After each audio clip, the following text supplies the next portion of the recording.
오늘 우리에게 주신 하나님의 말씀은 창세기 29장 10절부터 22절까지의 말씀입니다. 제가 가진 구약 성경 41쪽입니다.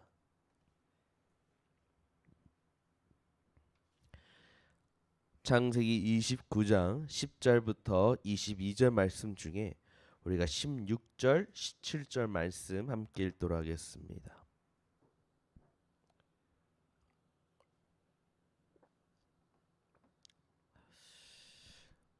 창세기 28장 16절부터 17절까지의 말씀 한 목소리로 봉독하도록 하겠습니다. 야곱이 잠이 깨어 이르되 여호와께서 과연 여기 계시거늘 내가 알지 못하였도다. 이에 두려워하여 이르되 두렵도다.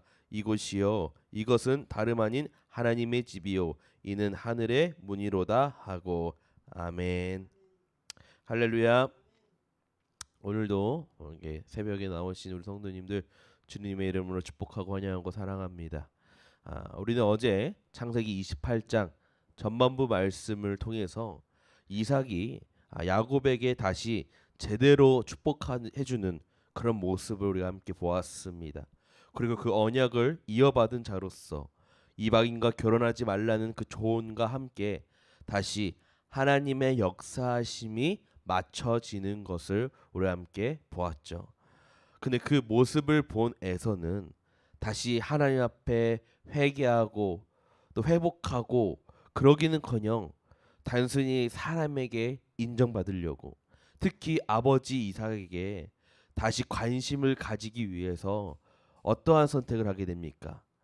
바로 큰아버지 이스마엘의 딸인 마할랏을 새로운 신부로 데려오는 어리석은 짓을 보여주고 맙니다. 그래서 우리는 아무리 인간이 생각과 계획으로 옳은 길이라 할지라도 하나님의 말씀과 상관이 없으면 그 길은 바른 길이 아니다라는 것을 우리가 어제 이 시간에 말씀을 통해 함께 나눴었죠.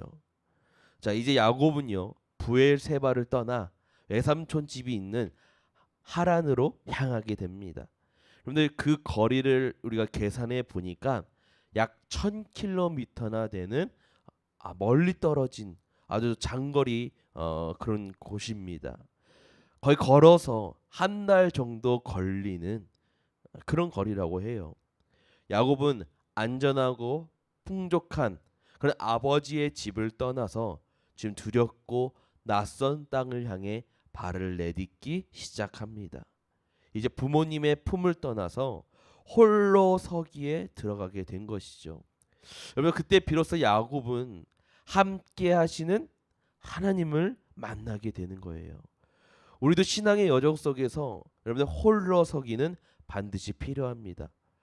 이 홀로 서는 그 과정에서 하나님의 도우심과 함께 하심을 경험할 수 있기 때문이라는 거죠. 여러분들 10절 11절 말씀입니다. 야곱이 브엘세바에서 떠나 하란으로 향하여 가더니 한 곳에 이르러는 해가 진지라.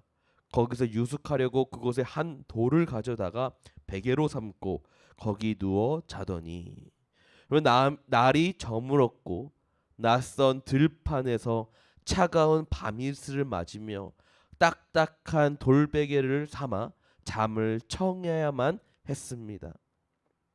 현재 지금 야곱의 위치가 어디냐면은 19절에 보면은 그곳 이름을 베들이라 하였더라. 이 성의 옛 이름은 루스더라. 그래서 지금 루스라는 곳에 지금 야곱이 도착해서 그곳에서 돌베개를 깔고 자려고 지금 누운 상황이라는 겁니다. 근데 이 루스라는 것이 아까 여러분들 부엘살바에서 출발하면은 약 90km 떨어진 곳이에요. 이 정도의 거리는요 3일을 걸어야 도착할 수 있는 장소라는 겁니다. 우리가 여기서 지금 우리가 11절 말씀을 통해서 현재 야곱의 상태를 우리가 확인할 수가 있어요.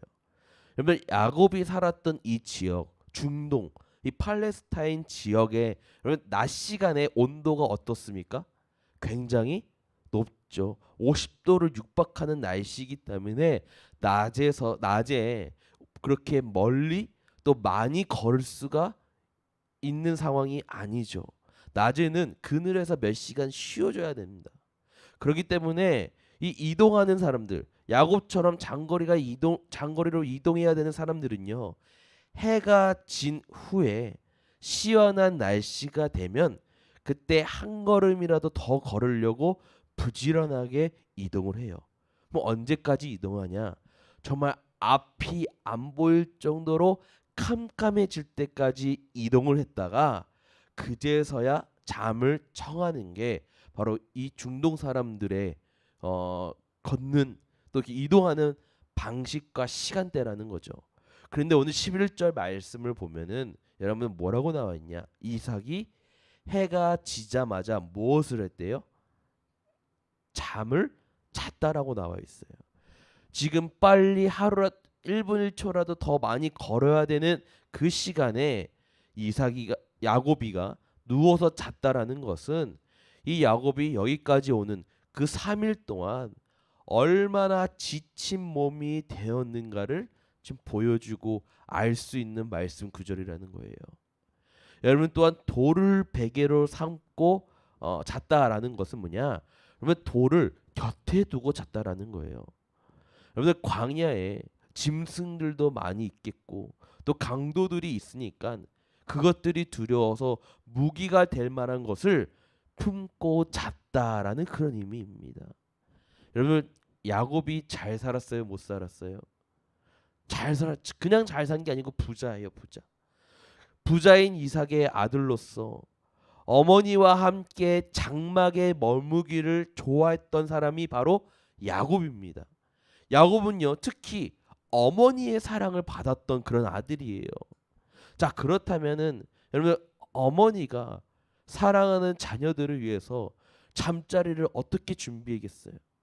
우리 여기 계시는 우리 여자 우리 권사님들, 우리 집사님들 사랑하는 자녀들의 잠자리를 여러분들 어떻게 해주시겠어요? 계절 때마다 날이 더우면은 얇은 이불로 바꿔주고 추운 겨울에는 두꺼운 이불로 바꿔주고 베개 피가 더러워지면 어떡해요? 깨끗이 빨아서 깔끔하게 바꿔주고 침대 매트리스가 고장난 것 같으면 어떡해요? 매트리스를 바꿔주고 싶은 게 그렇게 챙겨주고 싶은 게 어머니의 마음 아니겠습니까? 그러니까 리브가도 여러분들 야곱을 어떻게 했어요? 잠자리를 얼마나 잘 챙겨줬겠어요. 그런데 지금 야곱에게는 아무것도 없는 상황이라는 거예요. 그래서 유일하게 옆에 있는 돌을 베고 자야 되는 겁니다.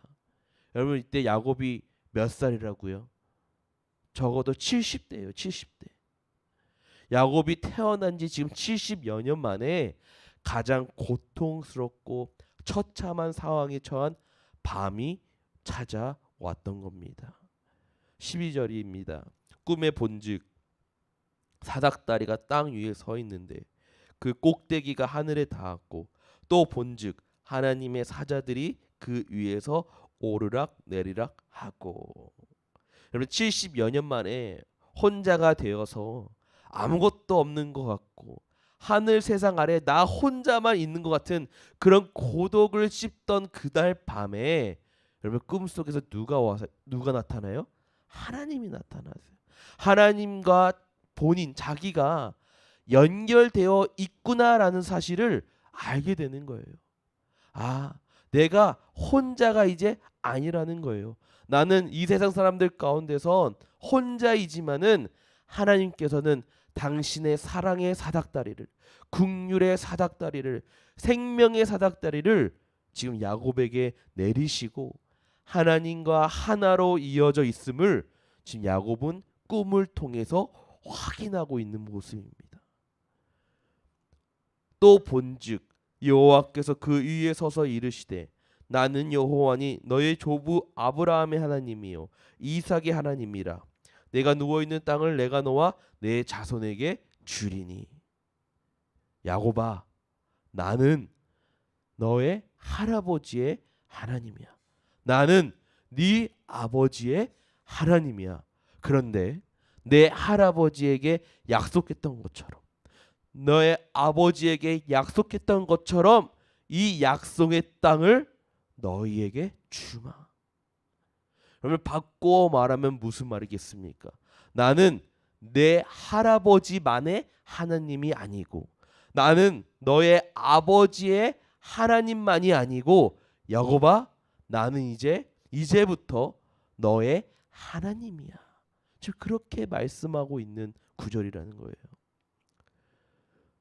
내 자손이 땅에 티끌같이 되어 내가 서쪽과 동쪽과 북쪽과 남쪽으로 퍼져나갈지며 땅의 모든 족속이 너와 내 자손을 말미암아 복을 받으리라.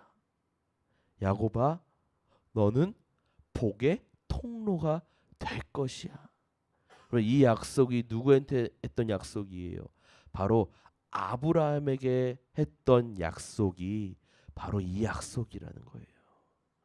15절입니다. 내가 너와 함께해서 내가 어디로 가든지 너를 지키며 너를 이끌어 이 땅으로 돌아오게 할지라. 내가 네게 허락한 것을 다 이루기까지 너를 떠나지 아니하리라 하신지. 야곱아 너는 지금 너가 혼자 있다고 생각하지. 너는 혼자가 아니야. 어디를 가든지 내가 너와 함께 동행한단다. 여러분들 왜 하나님께서 이렇게까지 하시는 걸까요? 야곱이 선한 일을 해가지고 야곱이 아니면 윤리적으로 도덕적인 그런 사람이라서? 여러분 아니에요. 야곱은 지금 현재 어떠한 상황이에요? 가족을 속이고 거짓말해가지고 도망치는 사람입니다. 여러분 오직 하나님의 일방적인 긍휼이라는 겁니다. 하나님의 절대적인 주권이라는 거예요. 네가 비록 거짓말을 하고 왔을지라도 나의 자비로움 속에서 너가 어디를 가든지 너는 너의 곁에 있는 나를 알게 될 것이야. 여러분 하나님의 일방적인 선택이시고 하나님의 선포라는 거예요. 바로 이 하나님이 누구의 하나님이에요? 우리의 하나님이고 나의 하나님이시라는 거예요. 제가 예전에 강원도 태백에서 목회했다고 제가 얘기를 많이 하잖아요. 그때 제가 거의 한 5년 동안 혼자서 그 태백에서 살았거든요. 제가 비록 집이 강원도 원주이긴 하지만은 원주에서도 2시간을 더 들어가야 하는 곳이 태백이에요. 그리고 저는 살면서 태백이라는 곳을 뉴스에서 교과서에서만 봤던 곳입니다. 카지노가 있는 곳, 그 정도. 탄광 있는 곳. 한 번도 가본 적도 없고 태백 출신 사람들도 만나본 적도 없는 그곳에 제가 목회를 하게 되었어요. 뭐 처음이야 뭐 혼자 사니까 좋았죠. 그런데 시간이 지나고 혼자 그럼 고독한 밤을 볼 때마다 너무나 힘들고 외로웠던 거예요. 오늘 제가 이 말씀을 준비하는데 이때 그 시절이 제가 너무나 떠오르는 거예요. 아무리 시대가 발달이 되고 스마트폰이 있는 시대라고 해서 편리해지고 또 가깝게 연락할 수 있는 시대라고 할지라도 이 혼자 남겨진 그 외로움은 어떤 것도 채워질 수가 없더라는 거죠. 그렇게 혼자라고 생각하고 아무도 내 마음을 몰라주는 것 같고 내 기도가 그냥 허공에 되는 그냥 나의 혼자말 같이 느껴졌을 때 하나님께서 저에게 분명히 응답해 주시고 하나님께서 분명히 저를 만나러 와주셨다라는 거예요. 그때 제가 느낀 거예요. 아, 하나님이 지금도 여전히 나와 함께 계시는구나. 하나님은 지금도 여전히 날 사랑하고 계시는구나. 그 사실을 깨닫게 되니까 사람에게 받을 수 없는, 세상에서 받을 수 없는 위로함과 채워짐을 제가 받게 되었던 그런 경험이 있습니다. 여러분들, 내가 가장 처참한 순간에 이 세상의 모든 소망이 끊어졌다고 생각될 때, 모든 사람으로부터 버림받았다고 생각이 들 때, 그때도 하나님은 우리와 함께 계십니다. 바꾸어 말하자면 내가 이 세상 사람으로부터 버림받고 이 세상의 모든 소망이 끊어졌다고 생각되는 그 순간이야말로 나와 함께 하시는 하나님을 내 온 영혼으로 확인할 수 있는 은총의 기회라는 거예요. 여러분들 이 말씀을 꼭 기억하시길 바랍니다. 야곱이 잠이 깨어 이르되 여호와께서 과연 여기 계시거늘 내가 알지 못하였도다. 여러분들 가족을 속였던 야곱이요 이제 변화되었습니다. 이 너무나 위대한 신앙 고백을 지금 드리고 있는 거예요. 아, 내가 이 사실을 몰랐구나. 하나님이 여기 계시는데. 여러분들 여기라는 것은 단순하게 그 지리적인 공간만을 의미하는 게 아닙니다. 내가 어디를 가든지 하나님께서는 나와 함께 계시는데 아, 내가 그것을 내가 몰랐구나. 이런 뜻이라는 거예요. 우리 성도님들도 이번 주 이 사실을 우리가 잊고 산 거 아니겠습니까? 어제도 여러분들 어떠한 상황에 어디에 계셨던 어느 곳에 함께 계시던 그 하나님께서 바로 여러분들과 함께 계셨는데 여러분들 그 사실을 우리가 몰라가지고 어제도 우리가 의미 없는 시간을 우리가 버리신 거는 아닙니까? 우리가 평생 알아야 할 것이 있다면 바로 이것이라는 거예요. 내가 어디에 있던 그곳에 그분이 함께 하신다라는 겁니다. 17절이에요. 이에 두려워하여 이르되 두렵도다. 여러분 야곱이 하나님께서 자기와 함께 계시고 하나님이 이제 내 할아버지 하나님, 내 아버지의 하나님이 아니라 나와 개인적의 관계를 맺어주시는 나의 하나님이구나라고 그것을 확인하는 그 순간에 야곱에게 가장 먼저 느낀 첫 번째로 느낀 현상이 무엇이냐? 두려움이라는 거예요. 그런데 이게 잘못된 게 아니라 너무나 건강한 신앙이라는 겁니다. 요즘은요, 여러분들 하나님에 대한 두려움이 상실된 시기라고 많은 목회자분들이 이야기를 합니다. 하나님께서는 우리를 사랑하십니다. 그런데 하나님의 사랑을 내가 느끼고 내가 하나님을 사랑하는 만큼 하나님에 대한 두려움을 우리가 갖고 있지 않다면은 내가 하나님의 주인이 되는 겁니다. 하나님이 내 주인이 되는 게 아니라는 거예요. 하나님은 언제든지 내 기분대로 움직여 주셔야 되는 거예요. 여러분들 하나님을 경외한다는 것은 하나님을 두려워한다는 것이잖아요. 그래서 하나님을 두려워할 줄 아는 사람이 자기의 선을 넘지 않고 하나님을 바르게 사랑할 수 있다라는 겁니다. 그래서 야곱이 두려워서 말해요. 이곳이요, 이것은 다름 아닌 하나님의 집이요 이는 하늘의 문이로다 하고, 지금 야곱이 잠을 자는 곳은 아무것도 없어요. 그저 돌멩이 하나 주워가지고 베개 삼았던 게 전부입니다. 그런데 이곳이 지금 어디라는 거예요? 하나님의 집이다.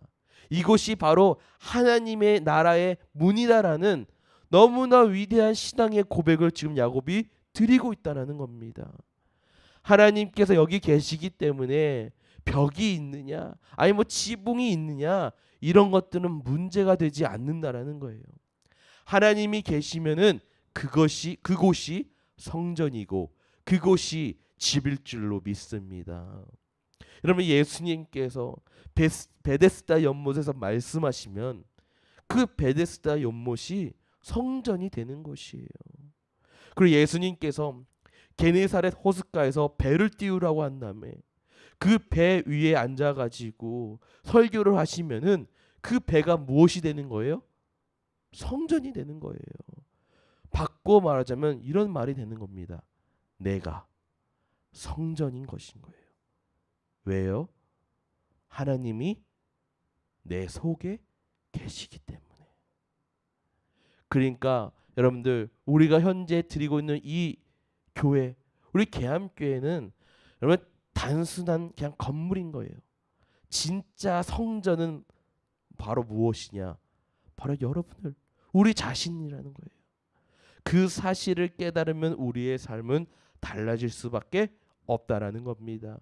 우리가 이 세상에서 뭐가 두렵겠냐라는 거예요. 하나님이 내 속에 계시고 내가 성전이 되었기 때문이라는 겁니다. 야곱이 아침에 일찍이 일어나 베개로 삼았던 돌을 가져다가 기둥으로 세우고 그 위에 기름을 붓고, 여러분 유대인이 기름을 붓는다는 것은 거룩하게 구별할 때 여러분들 기름을 붓는다는 겁니다. 그래서 야곱이 아침에 일어나서 자기 품속에 있던 기름병을 꺼내 가지고 그 돌을 위에 기름을 부어서 그 돌을 거룩하게 구별했다는 거예요.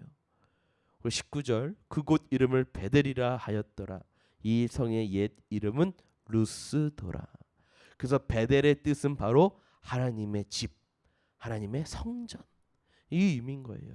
그래서 아예 야곱이 그 루스라고 하는 것을 이름을 벳엘로 바꾸어 버립니다.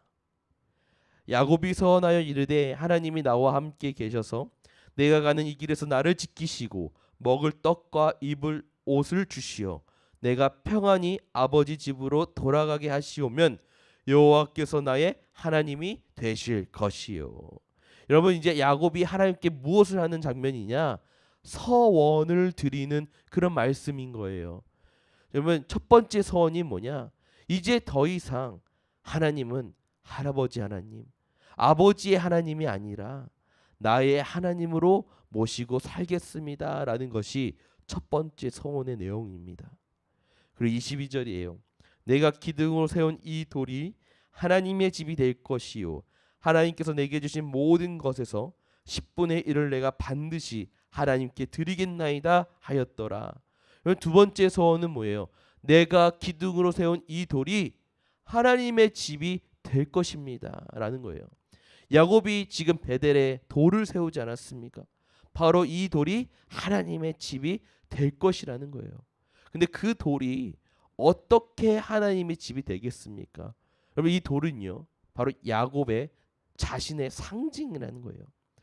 그래서 이게 무슨 의미냐? 내가 우리가 아까 말한 것처럼 내가 하나님의 성전으로 살겠습니다. 이런 의미라는 겁니다. 물론 야곱이 베델이라 한 그곳을 나중에 이스라엘 백성들이 가나안 땅에 들어와 가지고 베델이라고 다시 이름을 짓고 거룩한 성읍으로 지키게 돼요. 그리고 세 번째 서원은 하나님께서 내게 주신 모든 것에서 10분의 1을 내가 반드시 하나님께 드리겠나이다 라면서 세 번째 서원을 드립니다. 여러분 11조라고 하는 게 무엇이에요? 모든 것이 하나님께로부터 주어졌습니다 라는 신앙 고백이지 않습니까? 이처럼 하나님께서 내가 알지 못했던 과거에서부터 나와 함께 하셨기 때문에 내가 앞으로 그 신앙 고백으로 11조를 드리겠습니다 라고 이렇게 서원을 올려드렸다라는 거예요. 근데 여러분들 20절부터 21절 말씀을 한번 눈으로 다시 보시기 바랍니다. 야곱이 서원하여 이르되 하나님이 나와 함께 계셔서 내가 가는 이 길에서 나를 지키시고 먹을 떡과 입을 옷을 주시오 내가 평안히 아버지의 집으로 돌아가게 하시오면. 여러분 지금 야곱이 어떠한 뉘앙스로 말씀을 하는 것 같아요? 지금 야곱이 하나님께 조건을 요구하는 것처럼 여러분 들리지 않습니까? 하나님이 이렇게 하면 내가 이렇게 서원하겠습니다. 지금 이런 뉘앙스라는 거예요. 지금까지 방금 내가 하나님이 여기에 계셨는데 몰랐구나. 이곳은 하나님의 집이고 하나님의 문이다라고 위대한 신앙을 고백을 다 해놓고서는 하나님 내가 지금부터는 내가 우리 외삼촌 집에 가는데 이제 몇백 킬로가 남았는데 그 남은 거리 동안 나 지켜주시고 굶게 안 하시고 잠 잘 잘 수 있게 해주시고 거기서 내가 잘 살다가 우리 형이 나를 더 이상 죽이려 하지 않고 내가 돌아올 때 우리 아버지 집에 평안하게 돌아올 수 있게 해주신다면은 내가 첫 번째 내가 하나님을 이제 하나님으로 모시겠고 두 번째 내가 하나님의 성전으로 살겠고 세 번째 내가 11조를 내며 살겠습니다. 지금 이런 의미라는 거예요. 그런데 여러분 흐름상 여러분 이게 어울립니까? 어울리지 않는다는 거예요. 어색하다는 거예요. 지금 야곱이요. 자기와 함께하고 계신 하나님을 깨닫고 그러고 나서 감격한 뒤에 다시 이렇게 하나님 앞에 조건을 걸고 흥정했다라는 거는 조금 이상합니다. 그래서 제가 막 찾아봤어요. 보니까 이재철 목사님이 이 본문을 가지고 여러분 이렇게 해석을 했다는 거예요. 20절 21절 말씀에 보면은 히브리어 원어에 임이라는 단어가 있는데 이 임이라는 단어를 영어로 단어로 바꿀 수 있다면 if로 바꿀 수가 있다는 거예요. 근데 이 if가 뜻이 뭐예요? 만약이라는 뜻입니다. 만약에. 그래서 우리가 우리말 성경과 여러분 영어 성경을 보면은 이 오늘 읽었던 20절 21절 말씀을 조건적인 모습으로 해석을 했다라는 거예요. 그런데 이 임이라는 단어가 이 조건을 거는 그런 해석 말고도 또 다른 뜻이 있는데 바로 기원을 나타낼 때도 쓸 수가 있다라는 겁니다. 그러니까 이 전체 본문 상황에서 우리가 보았을 때는 이 후자가 더 잘 어울리고 맞는 해석이라는 거예요. 그래야 야곱의 고백이 더 진실되게 느껴진다라는 겁니다. 그래서 이거를 기원 불변사적인 해석이라고 하는데 왜 이 시선으로 다시 말씀을 해석한다면은 야곱의 고백이 이렇게 된다라는 겁니다. 여러분들 한번 잘 들어보시기 바랍니다. 야곱이 서원하여 이르되 하나님이 나와 함께 계셔서 내가 가는 이 길에서 나를 지키시고 먹을 떡과 입을 옷을 주시어 내가 평안히 아버지의 집으로 돌아오게 하실 것을 내가 믿사오니. 여러분들 21절에 돌아오게 하시오면을 지금 뭘로 바꾼 거예요? 내가 믿사오니로 바꿔 해석했다는 겁니다. 내가 믿사오니, 내가 기어나오니 그렇게 해주실 것이기 때문에 하나님을 나의 하나님으로 모시겠습니다. 내가 성전이 되겠습니다. 내가 하나님께 11조를 드리겠습니다. 라고 고백이 된다는 것이죠. 여러분들 이러한 위대한 신앙의 고백이 과연 어디서부터 나왔느냐? 하나님이 여기에 나와 함께 계시는구나. 그것을 깨달으면서부터 여러분 이 위대한 신앙 고백이 나왔다라는 거예요. 사랑하는 우리 계암교회 성도님들, 여러분들은 어떤 삶의 상황 가운데 있으십니까? 여러분들이 지금 돌베개를 베고 허허벌판에 누워있던 야곱처럼 여러분들의 상황이 고통스럽고 고독하고 괴로우십니까? 그러나 반드시 여러분들 잊지 마시길 바랍니다. 하나님께서는 여러분들과 함께 하고 계십니다. 그 사실을 믿을 때 바로 여러분들 자신이, 여러분들의 가정이, 여러분들의 일터나 여러분들이 두 발을 딛고 있는 그곳이 바로 베델이 될 것이고 하나님의 언약의 말씀이 하나님 때에 반드시 결실될 것이로 믿습니다. 오늘 하루도 살아가시는데 여러분들 이 말씀을 기억하시면서 사닥다리로 우리와 함께 하시는 하나님과 또한 나는 주의 성전입니다 라는 그 믿음을 가지고 여러분들 삶 속에서 담대히 살아가는 저와 여러분들 모두가 되시기를 간절히 축원드립니다.